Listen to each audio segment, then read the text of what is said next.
Hi beer lovers, it's beer log time yet again. We got some great feedback after our Brute IPA video in which we sat down and just spent 8 minutes not just talking about a beer but talking about a style. Yeah, styles of beer. Yeah, exactly. Being a bit more broad than a generic sort of beer review. Exactly. So I went into my stash and decided to pick out some other things that we could use to talk more generically around beer.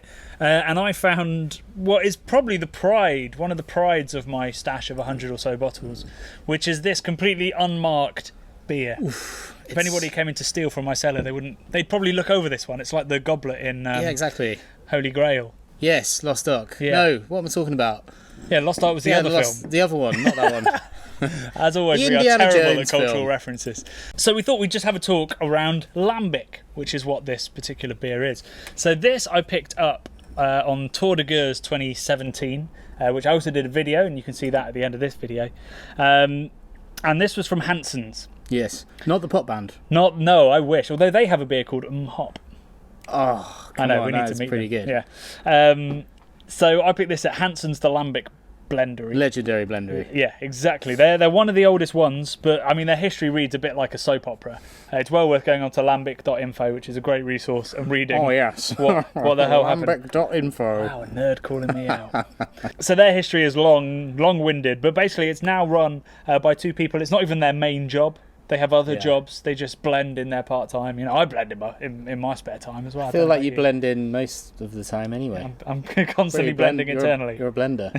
Therefore, I know one. So this beer I picked up, it's only available from the brewery. There's so little information. I tried to do some research beforehand. No information on that. No information on that. No information online. Not even on lambic.info, Brad. Oh my Couldn't word. find nothing. This is crazy. But it was referred to at Hanssens, I think, as a 100% blend. What? What does that even mean? How can you blend something at 100%? And then a very similar beer, which we drank at Driefonteinen, they referred to it as a 50-50 blend. And we had a little tour with Armand de Belde, the guy who owns Driefonteinen, and he described this style to us. So they have a beer called Robin. Yes.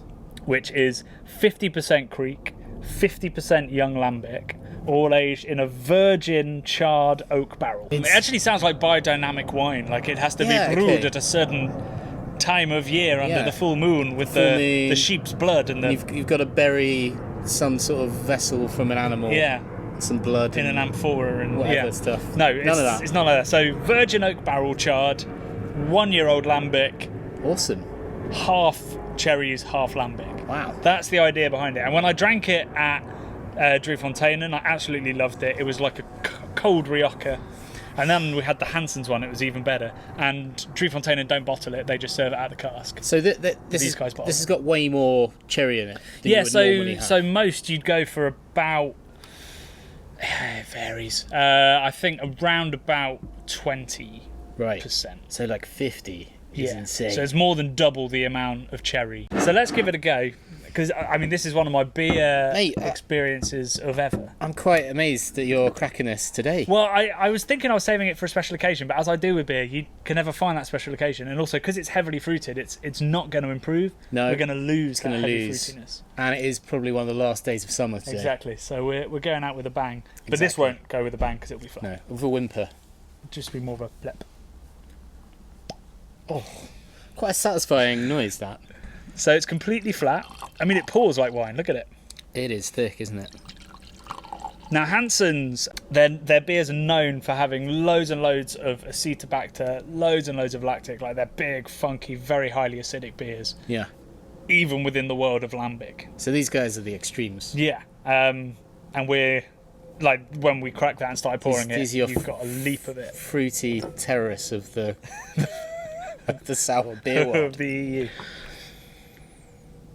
Whoa. Okay, I mean, it does smell very winey, doesn't it? Like a kind of, I can see what you're saying with the Rioja-y thing. Yeah, definitely. On the nose, like, there's loads of charred oak, very oaky, which Rioja is famous for being, and then hugely fruity, loads of dark sour cherry, blackberry almost, like it's that dark. Yeah. The funk is actually relatively restrained. There's a bit of acetobacter on there, like a little bit of that vinegary thing. Yeah. But compared to like its straight creek. Yeah. So a straight creek would be a blend of 1, 2 and 3 year lambics. So it's supposed to be super balanced, whereas this is actually incredibly balanced and incredibly sweet, which is because they've used the 1 year lambic where not all the sugar's been eaten by the Brett and the acetobacter. It's still got lots of residual sugar in it.